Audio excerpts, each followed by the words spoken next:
A gente vai seguindo aqui na nossa programação. Chegou a hora da gente receber a Ariane Benedito, que é economista e RI da Este Capital, chegando aqui também num dia importante para trazer, compartilhar o conhecimento dela com a gente. Seja bem-vinda, Ariane. Bom dia, Paula. Bom dia a todos. Sempre um prazer estar aqui com vocês.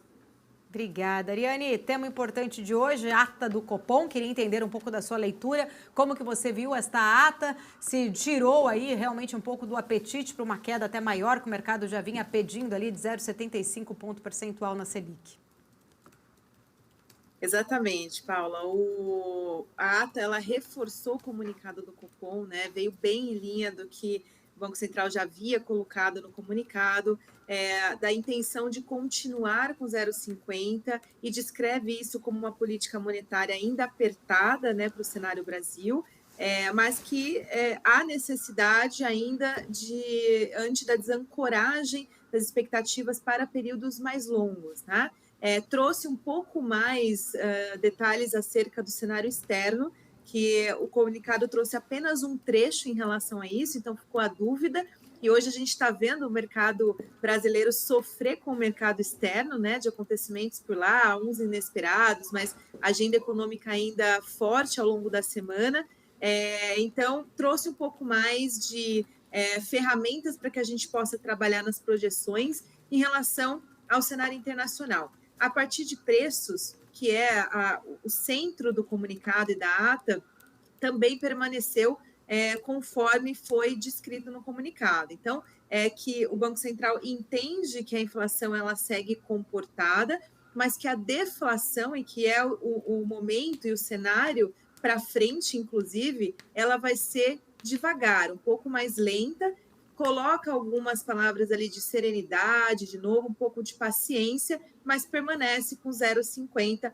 para as próximas reuniões. Se o Banco Central realmente cumprir com esses cortes até o final do ano, a gente vai ter uma Selic de 11,75, né? A gente viu também o próprio Focus já reajustando as expectativas ontem na divulgação, né? Saiu de 12% e já foi para 11,75%. Um ajuste que parece pequeno, mas lembro que o mercado tinha um consenso de 0,25, né? Agora colocou todo mundo na mesma página para 0,50. E, por fim, eu acho que a única coisa que eu gostaria de chamar a atenção, inclusive disse isso em algumas comunicações após o comunicado do Copom, que é a questão fiscal, que o Banco Central simplesmente retirou do seu balanço de risco, mas pontuou no parágrafo 11, né, da ata, dizendo que alguns membros consideram isso como parte da desancoragem para os períodos, para o horizonte relevante, né, ou seja, os períodos mais longos aí para o olhar de tomada de decisão da autarquia. Olá, Ariane, muito bom dia para você, sempre um prazer bater esse papo contigo. Tem algumas dúvidas e eu queria a sua ajuda aqui para poder entender. O cenário de desancoragem continua, segundo o próprio Banco Central, né? Desancoragem das expectativas de inflação.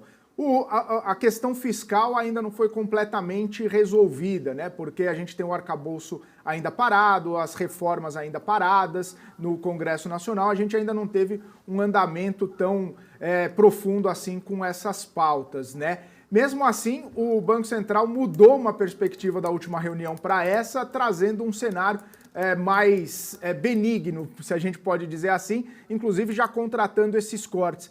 Uma mudança tão pequena no cenário e uma mudança tão grande nas perspectivas do Banco Central. Como que interpreta, né, essa divergência de interpretação? Bom dia, Fê, tudo bem? Bom dia novamente, né? A gente tem se falado bastante em relação a essa questão da retirada do fiscal. Foi, acho que, um grande susto, vamos dizer assim, para a academia, junto com a mudança de 0,25 para 0,50. Eu acho que realmente essa foi a questão principal e que trouxe o 0,50 do Banco Central e não o consenso que todo mundo esperava, e principalmente a ala técnica, né, os profissionais mais técnicos, que é o meu caso, também fiquei com 0,25. A interpretação disso, a gente pode colocar ali para a mudança que a gente teve de votação, a gente teve 2 novos membros, né, sentados na mesa dessa vez, e Campos Neto que votou junto com esses novos membros, né? Foi uma votação muito acirrada, né? 5 para 4. Não foi algo fácil, acredito eu, de levar a essa mudança extrema, mas chama muita atenção, porque é uma questão, como você mesmo pontuou, não saiu de pauta, né? A gente não teve nenhuma resolutiva em relação a isso. E é o principal vetor, novamente, de volatilidade do mercado. O fiscal brasileiro hoje é a trava de valor. Enquanto a gente não tiver essas questões definidas, a gente não tem o mercado conseguindo fazer o rally de alta por cortes na política monetária, que era o que a gente deveria ter visto após a decisão e que impede que a Bolsa Brasileira antes, porque tem essa incerteza em torno do que vai por vir, o que acontece daqui para frente. Então, acreditava que, devido a esse cenário, né, do fiscal ter um peso muito grande, como teve nos comunicados anteriores, em que o Banco Central foi maçante em sempre relembrar, explicando até mesmo o movimento técnico que isso causa para a desancoragem das expectativas, que ela não é direta, mas ela é uma consequência, e, de repente, o Banco Central retira isso de pauta, tira do balanço de risco, que é o que a gente usa para fazer a ponderação de pesos para a projeção de Selic, né? E vem mais provocado do que mais técnico, digamos assim, né? Mas isso não impediu que o mercado precificasse, pós-euforia, a resolução do que realmente importa, que é a economia real, os efeitos que isso tem e a agenda que continua e que também não voltou ainda pós-recesso, né? Ponto importante que eu queria destacar contigo é justamente sobre o tamanho do ciclo de corte, né? Diante do comunicado e da ata, eu li algumas pessoas falando que o ciclo vai ser mais rápido, né? Tendendo a ser encerrado já no começo do ano que vem, no primeiro, segundo trimestre. Já tem gente falando que talvez só no fim do ano, né? No terceiro ou no quarto trimestre, justamente por conta dos dados necessários para aprofundar esse ciclo ou até mesmo da magnitude dos apertos ao longo desse ciclo para chegar ali perto dos 9%, 10% no final do ciclo. Eu queria entender a sua visão sobre isso, sobre esse tamanho de ciclo e como que isso pode abrir espaço para as expectativas. Porque eu me recordo, né, a gente conversou bastante, inclusive, nessa expectativa de corte de juro, a Bolsa sofreu esse rally, né? Ela viveu esse rally, reprecificação de vários ativos, ganhando, queimando alguns prêmios ali em torno de ações, por conta também da queima nos juros futuros também. Enfim, a minha pergunta é, se a gente viver um rally um pouco mais extenso, se a gente vai ter uma expectativa maior, tende a ter alguma movimentação mais aprofundada no mercado, ou se a gente tiver um ciclo mais curto, essa expectativa vai se traduzir mais ainda ou menos. Como que fica, né, essa relação de ciclo mais curto ou de mais longo com as expectativas do mercado? Eu acho que agora o que vai ser determinante para essas expectativas são os dados à frente. Até mesmo o Banco Central colocou isso na ata, né? Como se fosse um data dependency, que o Fed usa bastante, né? O Banco Central americano. Ou seja, a partir de agora, os dados divulgados serão as diretrizes do tamanho da política monetária, mesmo sendo colocado 0,50 como pretensão ali do Banco Central, né? Então, se a gente tiver uma desaceleração maior da inflação, que não é o que está no balanço de risco, uma desaceleração mais gradual, esse arrefecimento da inflação um pouco mais lenta, mantém esse mesmo cenário. Se a gente tiver, por exemplo, o IPCA, que sai essa semana, a leitura de julho, inclusive, e a gente tiver uma deflação, o mercado está esperando, se eu não me engano, 0,08, né, para inflação de julho. Se a gente tiver uma estabilidade ou uma queda maior, ou seja, até uma deflação nessa medição, e para as próximas, o mercado talvez comece a precificar um cenário melhor de expectativa, e isso realmente abre margem para que o Banco Central possa aumentar a magnitude do corte ou fazer o encerramento mais cedo desse ciclo de cortes para segurar, até mesmo para sentir como é que vai ser a entrada de 24, né, e o primeiro semestre de 24. Não acho que o Banco Central faça ainda 2023 uma mudança tão radical. A gente precisaria ter uma condução, um resultado de dados mais expressivos, benéficos para o Brasil, mas a gente ainda tem muitos riscos em voltas, vindo ali de cenário internacional principalmente, o que hoje impede dessa mudança de postura para o Banco Central, para o Banco Central, ou de estratégia para a política monetária em si, a partir de dezembro. Isso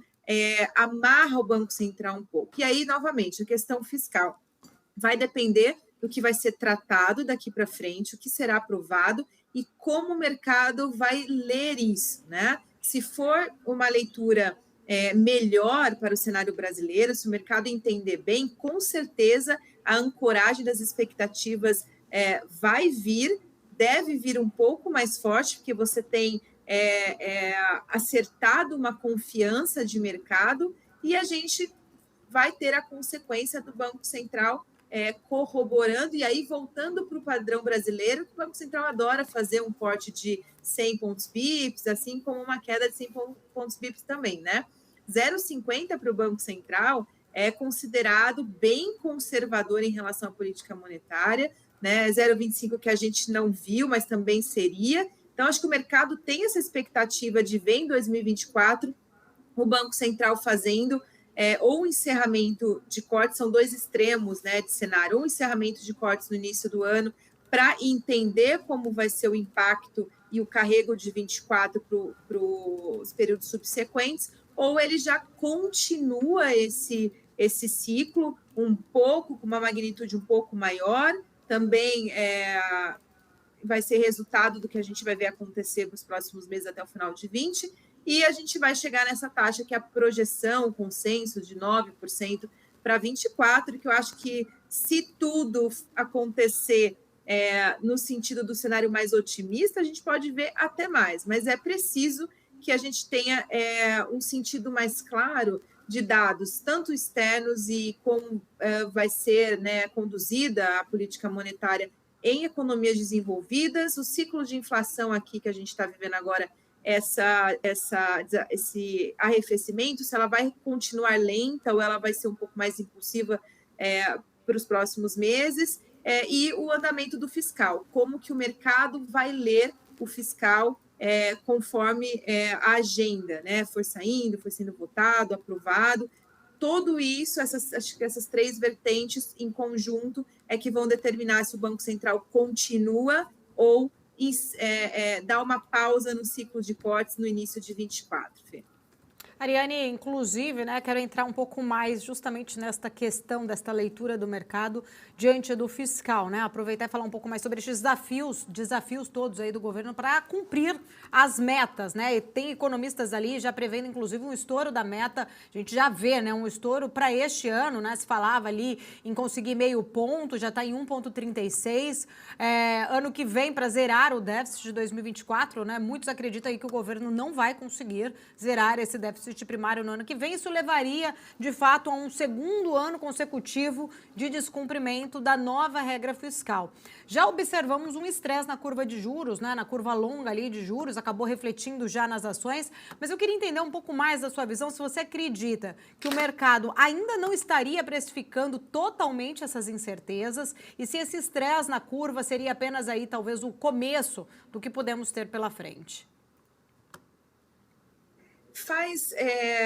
A gente colocar que só o fiscal, né, fará a desancoragem, eu acho que ele vai impulsionar uma desancoragem caso a gente tenha essas projeções pioradas, que elas se concretizem, né? Mas a questão da expectativa, da euforia de mercado, essa antecipação que o mercado geralmente faz, o mercado antecipou muito, né, a questão da aprovação inicial do arcabouço, reforma tributária, juntamente com a expectativa do ciclo de cortes. Então, a gente teve esse rally da Bolsa mais expressivo, para o momento que a gente passa que não tem resolução, apenas, né, o andamento do processo dessas questões, o mercado se antecipou demais e agora começa a dissipar, porque está precificando o fato, está precificando os acontecimentos, os eventos que não se consolidaram, né? Então, realmente, se a gente tiver o pior cenário para fiscal, que realmente há um consenso de que o governo não vai conseguir entregar a meta 2024, né, até 2025, por isso que a curva mais longa está correspondendo dessa forma, no sentido de abertura. Em contrapartida, as propostas que também não resolve o fiscal para a meta, né? Então, aí agora a gente começa a entrar na discussão no detalhe. E o detalhe dessas discussões de fiscal causam muito mais volatilidade para o mercado, porque a gente começa a mexer em caixinhas de tributação que são linkadas ao setorial, porque precisa de uma geração de receita nesse momento, né, para cumprir com toda a proposta colocada para tentar salvar o fiscal. Mas a gente sabe que não há tempo hábil dessa resposta de tributação, então ela tem um peso mais maléfico se ela for implementada, que ela bate no setorial, do que salvar o próprio fiscal, né? E aí a gente tem no meio uma reforma estrutural, que é a reforma tributária, e que ela só dá impacto no longo prazo, né? A gente precisa esperar a ideia ser implementada, maturada, ou seja, também não vai resolver o fiscal num espaço de tempo curto, que é a meta que deve ser entregue no próximo ano e 2025. Então, existe essa preocupação. A leitura do mercado hoje, por não ter essa resolução, é de penalizar os ativos de risco. A gente realmente só vai conseguir saber se esse mau humor é diante, né, de um ponto positivo, que é o início da política monetária mais expansionista, quando de fato a agenda for retomada, que aí a gente vai saber sentir o clima de aprovação agora no Senado e também os detalhes, principalmente da reforma tributária, que está mais linkado ao que o mercado vai precificar neste momento. Ariane, Alex aqui falando contigo, prazer, é muito bom falar contigo. Falando aqui sobre a perspectiva, né, você estava comentando em relação ao Banco Central, eu queria trazer um pouco em questão do que está movimentando o mercado hoje, né? Muita gente falando de China, né? E o que de fato, olhando lá fora, Ari, saindo aqui um pouco de Brasil, você tem essa visão assim da questão da balança comercial? Isso já estava na conta? Preocupa? Realmente a queda foi totalmente acima do esperado das expectativas dos analistas, dos economistas? Será que pode abrir uma pulga atrás da orelha em relação ao crescimento global vindo pela China, Ariane? Bom dia, Alex. Prazer falar contigo. Eu acho que não só a balança comercial, né? Os últimos dados da China corroboraram para que o mercado penalizasse o mercado de commodities e, consequentemente, o mercado como um todo, principalmente Bolsa Brasil, né? Acaba precificando bastante a situação da China.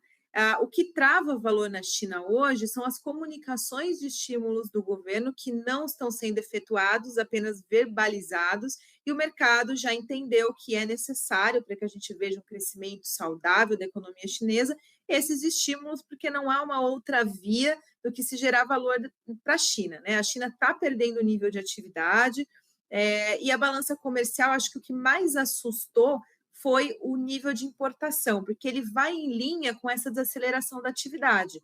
E aí cria essa expectativa que as próximas leituras também vêm apresentando arrefecimento. E a atividade chinesa é, de fato, importante para trazer uma volatilidade e uma tendência de alta para os mercados pela representatividade que a China tem, né? Se a gente tiver pelo menos um PMI, e se esse PMI ele vier mais qualitativo, porque também não é só o número, né? Preciso ver os setores em si. Se a gente tiver uma melhora de curto prazo, eu acho que a gente retoma um pouco de valor, principalmente em minério, né? As commodities energéticas como um todo, e que tem um maior peso para a gente. Isso vai ajudar. Está na conta nesse momento? Acho que não, né? Acho que o mercado está penalizando devido aos dados estarem indo do mesmo sentido, né? A balança comercial de hoje ela corrobora com expectativa de continuidade de arrefecimento da atividade chinesa, infelizmente. Interessante, Ari, a sua explicação, porque abre também um pretexto para dizer aqui sobre a questão dos commodities, né? Então, só minério, mas commodities como um todo, não só a China, no mundo inteiro, a gente está discutindo essa aceleração global. Então, o petróleo caindo hoje, minério que vem desde os 120 para os 100 dólares a tonelada, claro que isso impacta, enfim, a bolsa geral, não só Petro e Vale, mas a gente sabe que é um país muito dependente de commodities. Dado por isso, a gente pode ter também, por outro lado, na balança de riscos, né? A gente sempre comenta isso, né? Que no Brasil tem a parte fiscal, mas nessa questão, né? Principalmente a questão da defasagem do PPI, enfim, o petróleo começando a arrefecer, o minério também, essa perspectiva que talvez a inflação poderia trazer uma desancoragem pelo ponto de vista de commodities já traz um pouco de alívio, na sua opinião, ou ainda é um fator de preocupação? Traz sim, Ale. Acho que hoje a principal ajuda que a gente tem para a inflação brasileira é essa baixa de preços das commodities, né? O Brasil é o país das commodities, né? Tanto para a Bolsa quanto para a economia como um todo, né? A gente tem um grande impacto desse setor para todas essas medições, né? Então, a gente teve essa contribuição, obviamente, o grupo ali de alimentação e bebidas, que contribuiu bastante. A gente volta para um período sazonal agora, que normalmente a gente tende a ter uma leitura de IPCA um pouquinho mais alta, mas a gente ainda tem esses grupos predominantes, né? Não só como maior peso para o IPCA e sua representatividade para o cálculo do índice, mas que também está trazendo uma desaceleração importante, e isso corrobora para ter um IPCA um pouco mais baixo, né? Que é o grupo de transportes, alimentação e bebidas e o grupo de habitação, né? Acho que para essa próxima medição a gente deve ainda ver um pouco mais do observado conforme a última leitura, que foi energia elétrica, que pesou bastante, mas transportes ficou ali também, né? Ajudou a trazer, dar essa permanência do IPCA um pouco mais baixo, né? Então, acho que commodities está indo numa tendência que ajuda a inflação brasileira. Entretanto, a gente sabe que isso também tem essa questão de ser prejudicial do nível de atividade, né? Mas são engrenagens que elas têm que rodar, às vezes em sentido oposto, para poder trazer para o centro de metas econômicas que a gente precisa que aconteça para prover estabilidade, né? Então, por mais que a gente vá sofrer um pouquinho ainda, principalmente para mercado, com essa queda para commodities, isso está corroborando para a economia real e trazendo preços um pouco mais baixos e ajustados ali, que também vai ser muito bom no médio e longo prazo para mercado, sem dúvida, né, Ale? Com certeza, Ariane. Aqui agora, vamos falar um pouco mais de mercado específico. Muita gente estava comentando assim, né? Falando assim, o mercado, né? Como um todo, depois da decisão do Banco Central, você explicou muito bem a questão da ata, porque o mercado, enfim, está reagindo dessa maneira. Mas a gente está no meio da temporada de resultados, né? Essa semana, enfim, deve ser reportar próximo de 150 balanços, né? Nessa semana. E muita gente está nessa expectativa, né? Não de uma empresa específica, mas aqueles setores que a gente vai falando, que eram mais sensíveis a juros, construção, tecnologia, varejo, não tem performado tão bem por essa questão, né? Ou seja, a curva longa subindo, prejudicando, que tem as questões de externalidades lá fora. O que você passaria nessa visão de bolsa, né? Já assim, numa visão geral, assim, né?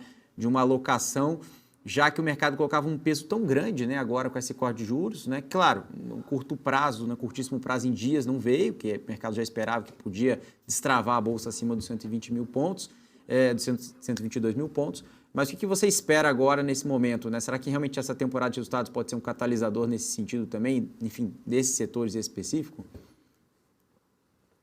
Eu acho que sim, Ale. Vamos pegar mais recentemente o setor de bancos, que também tem um grande peso ali, também tem a correlação grande com o ciclo de juros e tem um grande peso no índice, né? A gente teve assim, não muito bem os primeiros que foram divulgados, aí veio o Bradesco ontem, acabou dando um pouco mais de otimismo, mas não suficiente para tirar esse setor da tendência negativa, né, do movimento baixista para a Bolsa. Isso somado à queda de commodities que impacta esse setor e o corte de juros ele ainda é pífio para a economia brasileira, se a gente for olhar assim, como o próprio Banco Central alerta, ainda é um patamar contracionista. Então, a gente não vai ver na economia real impacto tão rápido e um resultado advindo de balanço das empresas que tem essa relação, essa correlação maior com taxa de juros, né?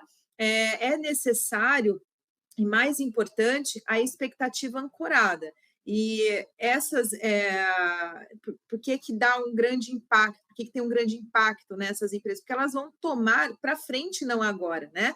Eu acho que a gente tem quase uma previsibilidade do que pode acontecer para esses setores que a gente está analisando, né, que seriam os queridinhos no momento, por destravar, né, no sentido que a economia está tomando agora e essas últimas decisões, e não está acontecendo, porque a gente sabe que demora para vir um resultado real.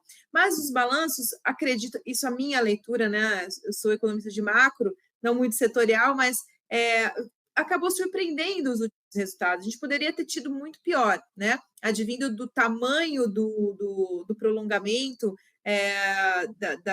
dos juros brasileiro, as condições externas. Eu acho que a gente foi muito bem e isso ajudou a Bolsa a sustentar o rally, advindo do otimismo do fiscal sair da frente, na primeira etapa do fiscal, início do corte de juros. Mas não vai se sustentar, porque ainda a gente não adentrou a estabilidade, né, econômica e um cenário saudável para que essas empresas mantenham um bom resultado ou surpreendam o necessário para que há uma geração de valor mais consistente para o preço do ativo em si, né? Então, é necessário que a gente tenha uma mente de ancoragem para frente, que é o que realmente vai ajudar essas empresas a manterem um balanço saudável, mais positivo, e isso é o real valor do ativo no mercado, né, Ale? Bom, Ariane, quero agradecer, sempre um prazer recebê-la aqui na nossa programação da BMC News. Fica o convite para voltar sempre. Eu que agradeço, é um imenso prazer estar com vocês sempre. Muito obrigada.